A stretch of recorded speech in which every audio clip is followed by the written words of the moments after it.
Puyon si Gobernador Gwen Garcia nga himuong modelo ang Sugbo sa optional o non-obligatory nga pagsul-ob sa face mask ug dili kay pilot area lang. Yes, I would appreciate if they call us a model, not a pilot, because we're not an experiment. Samantha, we are being experimented on a new kind of vaccine. We're not a pilot. Let Cebu be a model because we have so far, since this pandemic began, we have so far always initiated forward-looking measures which after all, on hindsight, have been proven right. Gidipinsahan usab sa gobernador ang posisyon sa kagamhanan sa Dakbayan sa Sugbo, human miluwat si Cebu City Mayor Mike Rama ug kamanduan nga non-obligatory na ang pagsul-ob og face mask sama sa optional nga polisiya sa lalawigan sa Sugbo. Matod niya, angayan lang gayud nga susbanan ang polisiya sa Sugbo tungod kay napamatud-an naman nga bisan dili na compulsory alang sa katawhan ang pagsulob og face mask, wala man gihapon musaka ang kaso sa COVID-19. Supposedly, some administrative sanctions shall be levied upon and so on and so forth.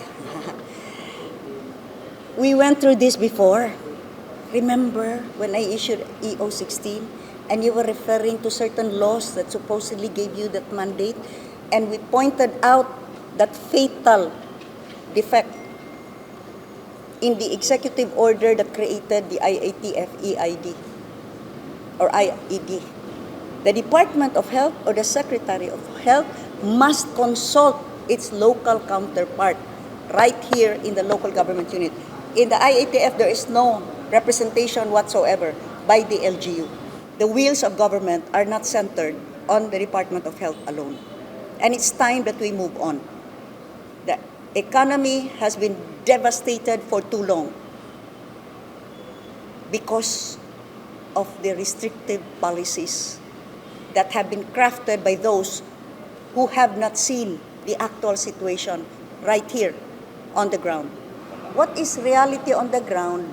Mao nay atong i-recognize. Gipahimangno na usab ni Garcia ngadto sa kadagkuan sa Department of Health sa kaulohan ug sa pipila ka mga naglingkod sa Interagency Task Force nga ang matag local government unit gihatagan og kagawasan nga magdesisyon alang sa mga konstituwente niini sama sa pagmanage sa pandemya. Tingog ko nung DOH nga dapat kuno maghuwat ang local government unit. Mananghid usa ngadto sa DOH. Hello, excuse me. Do you know anything about local autonomy? Please read up on Republic Act 7160, particularly Section 105. Gibalik-balik na nako. And I will read it for you.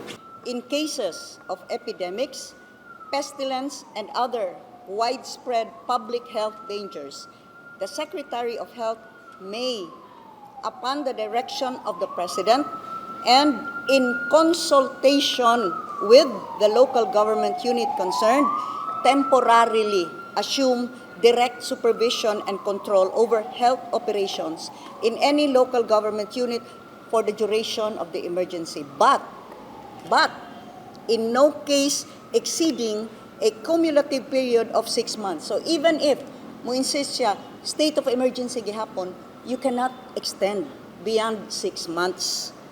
To get the concurrence of the local government unit concerned, the period for such direct national control and supervision may be further extended. I think you do need to do some read-up about local autonomy because you cannot at all times keep on directing local government units to follow your policies which, after all, have not totally captured the real situation on the ground. Kaniadtong miaging Hunyo 9, miluwat og kamanduan si Garcia nga optional na ang pagsulob sa face mask dinhi sa Sugbo kun anaa sa well-ventilated areas. Apan kinahanglan paghihapon magsulob kung anaa sa closed-door areas nga walay tarong nga ventilation ug kadtong mga nakasinati og simptomas sa sakit sama sa ubo, sipon ug hilanat. Ang maong kamanduan nga gidapatan sa Hunta Probinsyal sa Sugbo ug ordinansa isip suporta nakaukay sa mga kanhi opisyales sa DILG ug sa IATF nga nisupak niini. Uban sa taho ni Cathy Navarro, Paula Mendoza, balita sa Sugbo.